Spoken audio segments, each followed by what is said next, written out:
bertanya apa sah atau tidak jika berwuduk mandi wajib dalam kamar mandi yang dalamnya ada WC.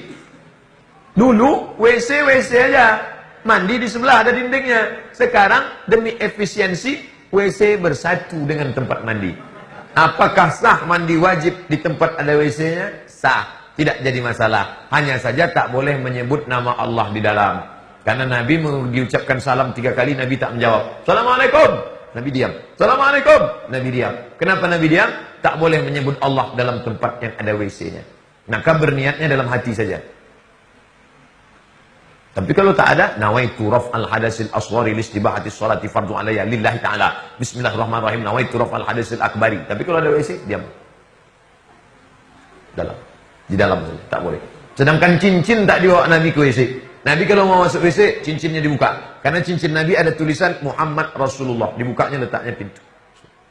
Kita jangan letak pintu, hilang. Jika mandi menggunakan bak mandi yang kurang dari 2 kulah, jika percikan air masuk ke dalam bak mandi, apakah mandi itu menjadi sah? Air dalam mazhab Syafi'i bisa menjadi mustakmal. Mazhab Syafi'i tingkat ihtiyat kehati-hatiannya hebat. Makanya tak dimasukkan tangan ke dalam ember. Mazhab Syafi'i. Kalau mazhab Maliki masuknya tangan, cuci tangan masuk ke dalam. Mazhab Syafi'i hati-hatinya tingkat tinggi. Maka dituangkan dari gayung itu ke tangan, bukan masuk ke dalam. Ini bak, mandi di tepi bak, sampo masuk, sabun masuk, air liurnya pun masuk ke dalam. Lalu diambilnya. Maka alangkah baiknya dari keran yang mengalir diambil, atau baknya besar lebih dari 2 kulah. 2 kulah itu berapa? 60 cm kali 60 cm. Balik dari sini ukur bak-bak kita masing-masing. Kalau baknya pendek kecil, itu bisa nanti tidak sah karena airnya bisa menjadi mustakmal, ataupun paling tidak ada was-was dalam hati, was-was. Apalagi dia sering nonton was-was, hati menjadi was-was. Apa hukum pakai hijab? Sedangkan anak ulama ada yang tak pakai hijab. Tak bisa anak ulama jadi hukum. Nanti anak ulama tak pakai baju. Yang penting hijab itu kan hatinya. Yang penting itu hatinya. Saya khawatir nanti datang orang gila. Maaf cakap tak pakai baju. Waktu kita tanya, kok kenapa? Kok kenapa begini? Yang penting itu hatinya pakai baju. Katanya.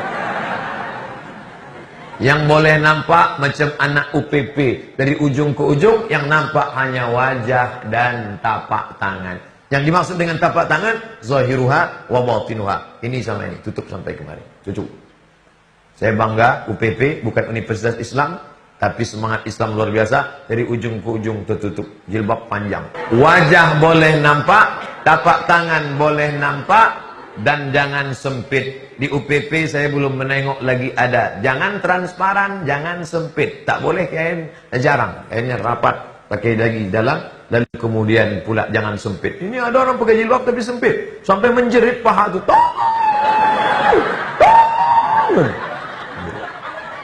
Jangan.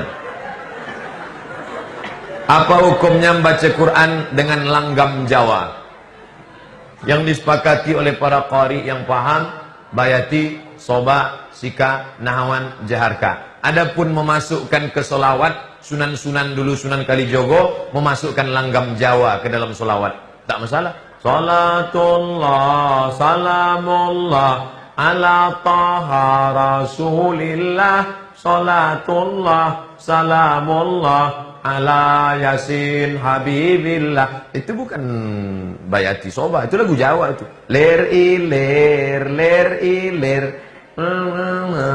cumi ler ta ijo royo manten anyar.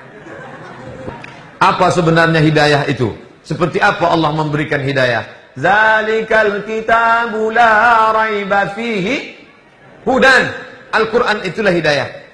Syahr Ramadan alladzi unzila fihi al-Quran. Bulan Ramadan Allah menurunkan Al-Quran.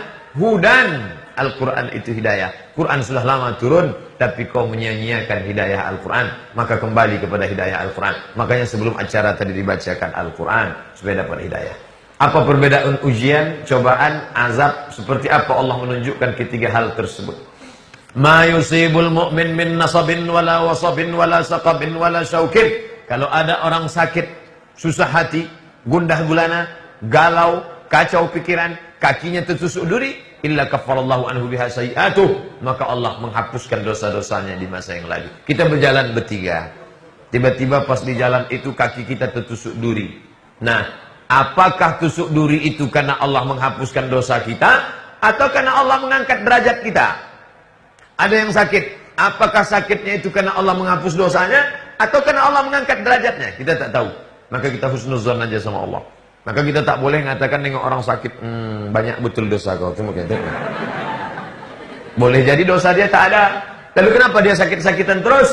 Karena Allah mau mengangkat derajat dia dengan kesabaran yang luar biasa. Ada 3 kemungkinan. Pertama, mungkin kita sakit karena kita banyak dosa, Allah mau cuci kita. 2, mungkin kita sakit karena kita tak ada dosa, tapi Allah mau angkat derajat kita. 3, boleh jadi kita sudah sampai ke tempat yang tertinggi, tapi amal kita kurang. Pas dicek malaikat, ini amalnya kurang. Buat dia sakit, sehingga ketika dia sabar, cukuplah itu.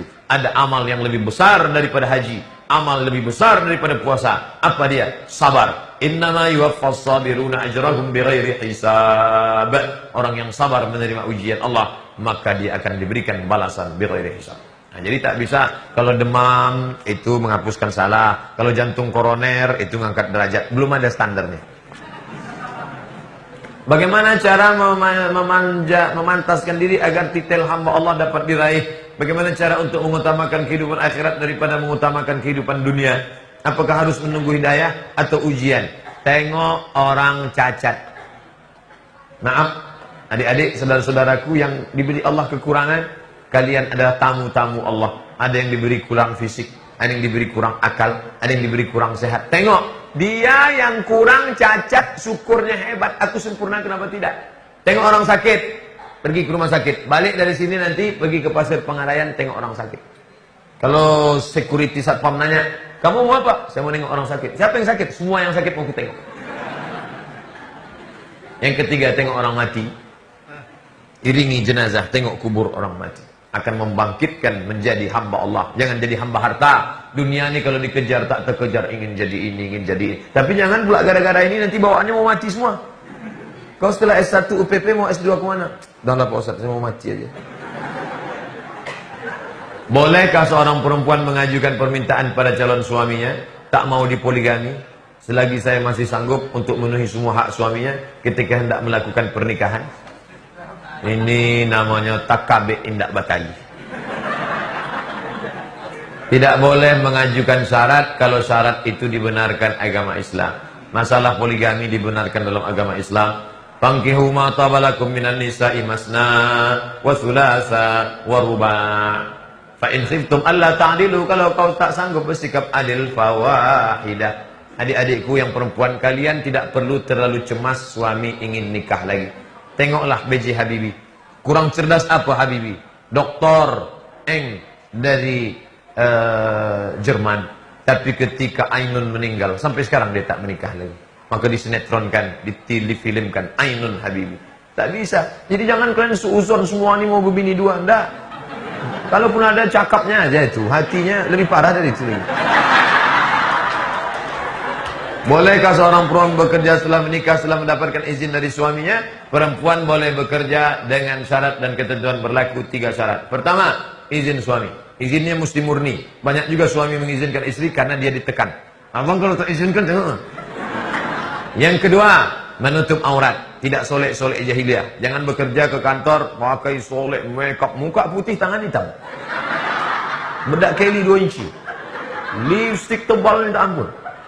Sampai di kantor orang ketawa, awak ketawa. Orang senyum, awak senyum. Rupanya yang disenyumkan orang, awak lupa salah pakai. Kanan hijau, kiri biru.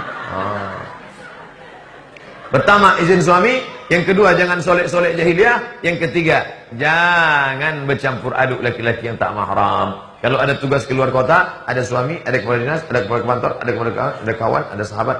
Ini boleh. Berapa lama waktu yang diperbolehkan diizinkan oleh suami istri untuk berjauhan setelah menikah karena hal-hal tertentu? Misalnya berjauhan. Tak ada batas waktu. Karena laki-laki ini tak sama. Ada laki-laki yang tinggi, ada laki-laki yang sedang, ada laki-laki yang rendah. Ada yang nafsunya bisa dia tahan sampai 3 bulan, 4 bulan. Ada pula tak tahan, pagi aja berpisah, petang udah berkunang-kunang dia. Macam-macam. Jadi kenali suami anda itu termasuk tipe yang mana. Kalau dia termasuk yang 300 tenaga kuda, jangan kamu pergi jauh-jauh.